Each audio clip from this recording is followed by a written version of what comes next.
Hey everybody, and welcome back to the second part of our interview that we had with Corey Burton as part of the big broadcast of 2020. This video is packed of all of the Transformers goodness that you could want.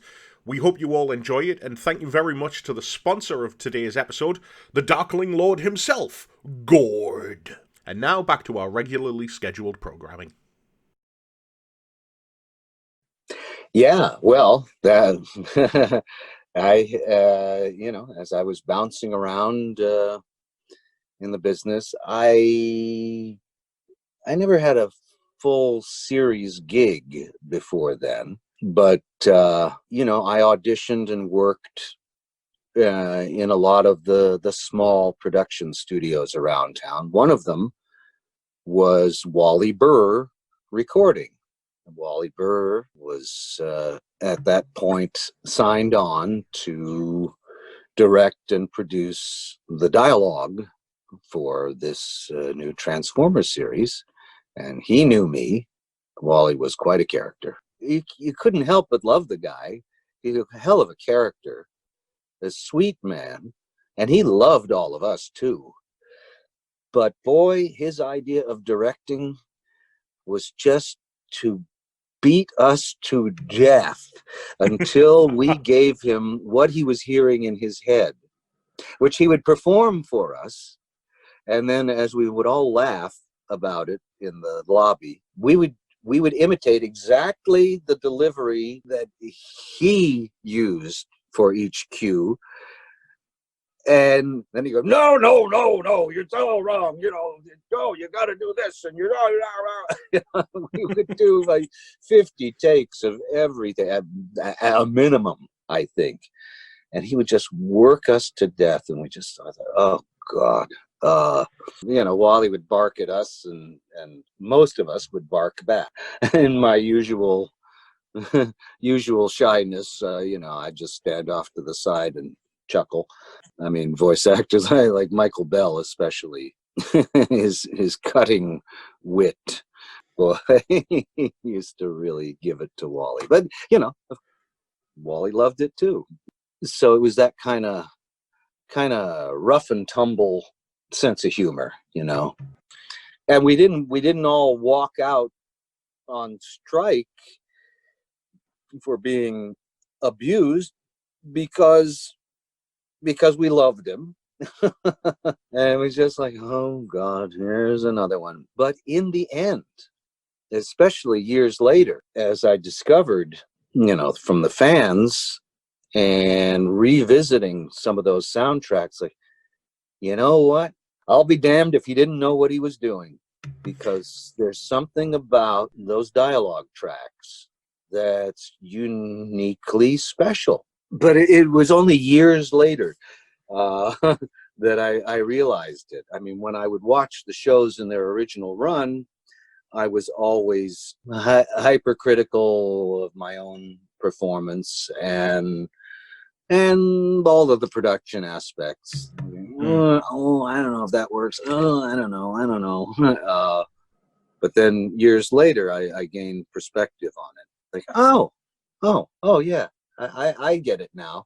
At the time, I had already done sound-alike work for Mark Hamill, Luke Skywalker, for the Disney Storyteller record of the Star Wars. Mm-hmm. And at that time that they were auditioning to cast the Transformers series, I had done looping ADR work on Tron. And of course, the master control program, Sark, was David Warner. I love David Warner's voice. I dubbed a line or two in the original Tron for him. But I love that voice. It's an interesting, tasty vocal placement that's unusual, that is easy for me to do. Yes, I just flip to this part of my voice. And of course, I think of David Warner's delivery and his style of acting. And this character Shockwave, I just thought I'd like to do this like the master control program, Master Control Program has chosen you to serve your system on the game grid. That's what I did. I think it was the first speaking digital soundtrack arcade game, the Tron. Anyway, so I thought, yeah, I'd like to do that. And then so they cast me as Shockwave, and of course my Mark Hamill thing, I just made that a little younger and a little more me as Spike. Optimus Prime, no, that's all I remember doing is a lot of yelling, no. But in the original Transformers series, I developed a wonderful, warm, friendship, in-studio friendship with Scatman Crothers. All loved him. I don't know, he just took a liking to me. Corey Burton. And he'd make up little songs and stuff. And oh, what a fabulous man. Guitar or mandolin or whatever, or nothing at all. A lot of times he would just, he was famous for ham boning, slapping on his knee with his hands in rhythm, and he would just sort of make up little songs or just recall some of the ditties that he enjoyed. And it was always so much fun and so entertaining. And then it's funny now, relating to Frank Welker, he's such a wonderful human being. I always call him like a living miracle. He's just remarkable talent, but such a kind and caring person, delightful to work with. But yes, Frank was so amazing that after Scatman would record and leave the studio, he said, okay, as usually, Scatman's usual parting line was, all right, see you next time. Nice working with all you white people. and then you would hear his voice still in the studio after he left. Oh, Wally, I think I forgot to record that thing. And it was Frank. It's like, oh my God. And you had to look up and see, oh, that's Frank. Well, what was fascinating about watching him work and working with him is he was a total organic musician, and he would deliver his lines as a song. So Wally would say, well, Wally, what's that line? Everybody's got to get out of here. It's dangerous. And Scatman goes, okay. Everybody got to get out of here. It's dangerous. Everybody got to get out of here. It's dangerous. Everybody got to. And he would develop a rhythm and a melody to it. And then, after a few times, okay. And then he would get it, and then he would deliver it in a musical performance, and it was just great. But that was the only actor I've ever worked with that did that. But that is a legendary talent, a remarkable man. And I still can't believe my great fortune in getting to know him as a friend, But I can say that there's so many legends of show business in Hollywood. As a voice actor, you get to work with everyone. Yeah, I was really surprised. I got called in to audition, and I don't know. They said, "Would you like to read for Megatron?" I said, "Well, that's Frank." I said, "No, we want to do something different." No, okay. I thought, okay, well, I got to do something that's completely different. I don't, if they wanted Frank, they'd get Frank. So I based it. I figured, okay, well, we'll make him really dark and cruel. And I play a lot of villains and wizards, and again, pulling from my my library of great character voices, I thought, ooh, something like a very dark John Hurt, this kind of coarse texture, and really sinister. and I was shocked, actually, that I got cast. I said, really? Me? Yeah, oh, yeah. I mean, you've been in the business now, as you say, 50 years.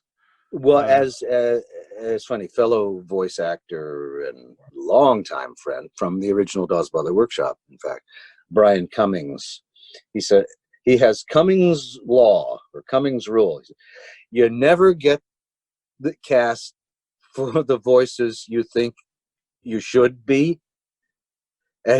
You always get the ones that you had no idea anybody would think was any good. I suppose that's the way you have to look at it, really, isn't it? Yeah. Well, I mean, even recently, a man I knew quite well and loved and have been able to imitate since I was a teenager perfectly is the great Gary Owens. It was Space Ghost and other things. But, Gary Owens is a great radio personality, the announcer on Rowan Martin's Laugh-In that I grew up with. And maybe 3 or 4 times in the past few years, I have auditioned where they wanted the voice of Gary Owens. And I said, well, they should just hire me. They said, oh, they want to hear an audition. I said, okay, so I do my Gary Owens voice. And they don't hire me. It's like, I don't get it. But then there are some things, oh boy, where that I'm asked to do where I just think, oh, I'm just totally wrong for this. And I get hired and they love it. And sometimes I end up loving it too. So had you kept up with the Transformers franchise? Were you between finishing up in, I think, 1987 it would have been for you, and then coming back in 2007? Had you kept in touch with the franchise at all? Not really. I mean, although at that time, I did have a lot of reminders. At that time, I had my own website with an interactive message board. I was trying to do my duty as a good showbiz veteran and passing along my experiences and knowledge through the internet. And through that interactive message board, which I did for like maybe 10 years, and there were quite a few Transformers fans who would ask about working on this series, and I actually became quite a good rant writer for 10 years, answering questions and telling stories on that message board. So in that way, yeah, I was refreshed. My memory was refreshed, and I did have some connection with the franchise. But, I really was disconnected with all of the versions that followed up until Transformers Animated, which I was quite surprised that they even did. So, really? Okay. But that was especially fun because originally pulled in for the auditions and casting because the dialogue director was Sue Blue, who had worked with me side by side in the original Transformers series as RC and other character voices. But yeah, Sue Blue and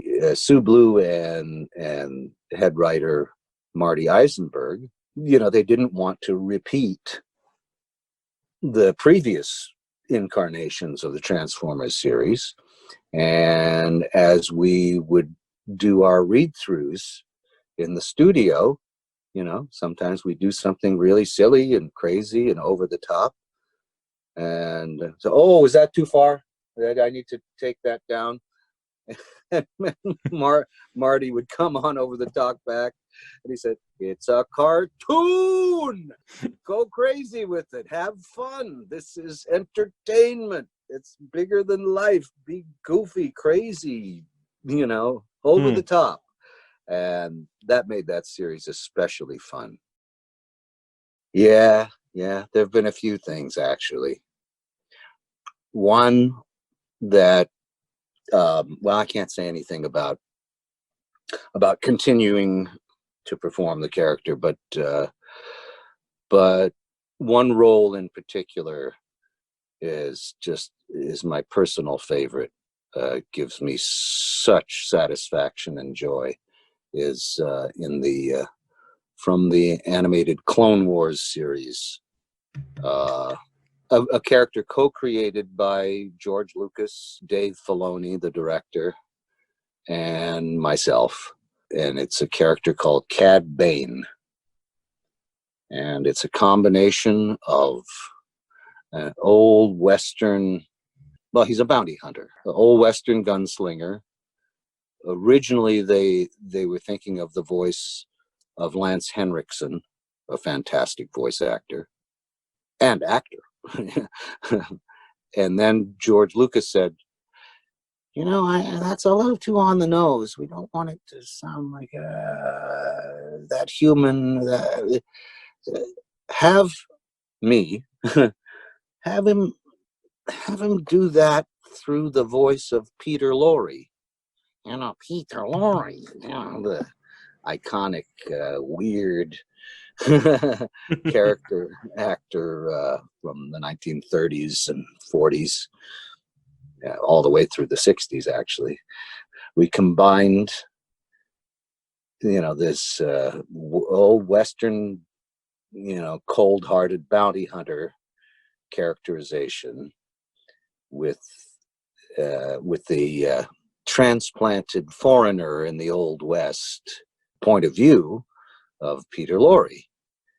And so it became a very interesting character. Made it incredibly sinister, easy to do. Nice to see you.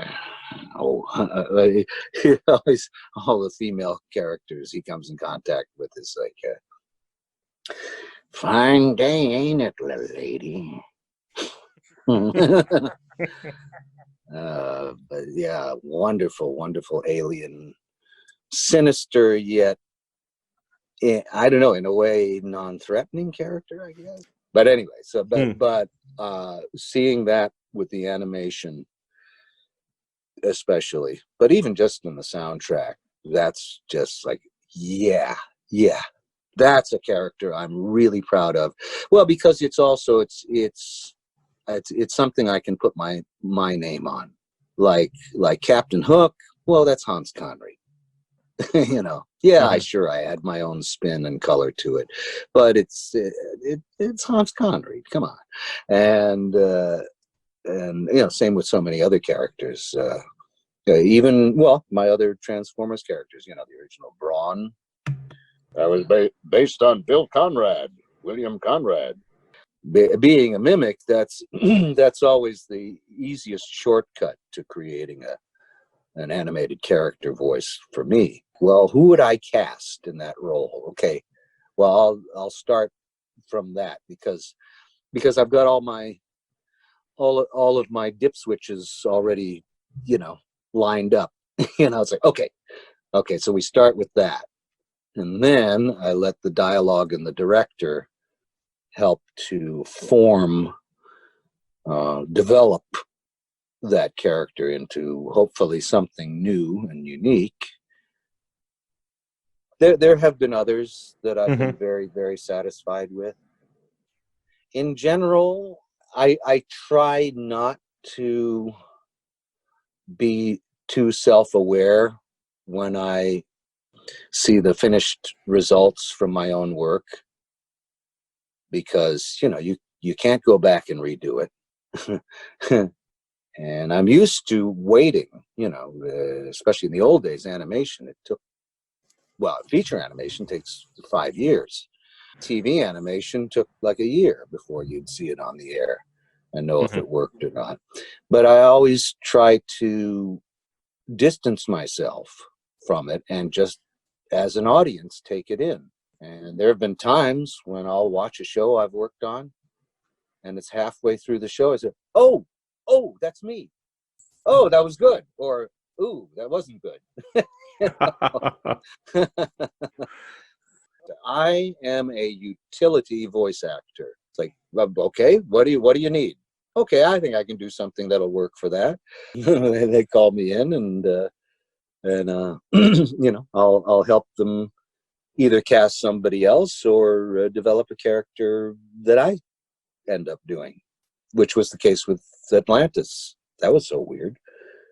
But that's they're having their 20th anniversary soon. A movie that was before its time, and maybe now is its time. I loved that movie. It couldn't have been released at a more unfortunate time. And yeah, and there I got to create my own character that really wasn't based on any one in particular. My little French mole man, get down, Molière. And after the film was already finished and released, working on something else with the producer Don Hahn, he said, "Oh, you know," and you know, it's like how come you got a lot of celebrities and stuff? You could get anyone you wanted. Why did I get cast? I said, "We just thought your performance was the funniest." I said, "You might not. You probably didn't know that you were up against Mark Hamill." And Mark, by the way, I met doing ADR work, dubbing, cleanup voice tracks, all the way back with Empire Strikes Back. We've been casual friends ever since. I mean, we don't keep in touch at all, but whenever we see each other, we always just blah, blah, blah, blah, blah, blah.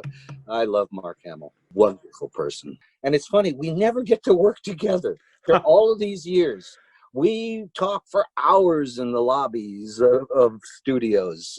He was still a big star as Luke Skywalker, and I would be, you know, we'd go to audition for a commercial or something, and I would see Mark walking up, you know, to the studio, and he would always like say, "Hey, Corey Burton, I saw your name on a documentary. Boy, you did a good job on that." It's like, it's just, to me, that's just a thrill, because Mark is still a massive star to me, and yet he's a personal friend.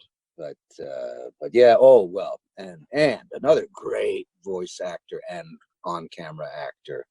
Oh my God, one of my favorite recording sessions ever was me working side by side with Clancy Brown, Lex Luthor, when we melded together.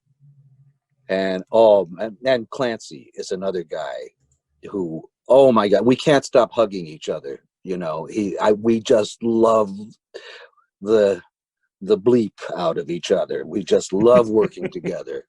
The Brainiac is so much just me, just speaking very quietly. But the characterization is based on the narrator of the original Outer Limits series, the great voice actor Vic Perrin. I so enjoyed doing that character. They still call me for it every now and then. They were really good. Wonderful team. Bruce Timm, just maestro. You know, what a fantastic writing talent and visionary. But boy, he sure got burned out. They just squeezed the juice out of him for so many years. He even said to us all, as the last few sessions I worked with him on, he said, I'm so tired. I think I can't keep doing this. That's truly all I ever really wanted to do, is just be a part of something great, something that makes a difference in somebody's life. And as I realized early on, you know, cartoons, animated motion pictures and even bit parts, background characters in movie soundtracks can be so meaningful in people's lives that, I mean, it's just stunning. And I apologize. I cannot, I just cannot keep up with like signing autographs or communicating with fans that write me. But I get so many stories of just one little bit that I've done in a series or a film or whatever that's made a huge difference in somebody's life. And that's what I do it for. We want to say a massive thank you to Corey Burton for taking the time to do this interview with us as part of the Big Broadcast 2020. And we want to thank everybody who supports the show on a regular basis. We really appreciate it and couldn't do it without you. If you want to help support TF Nation, please take a look at some of the links down below. My name's David Wallace, and we will see you next time.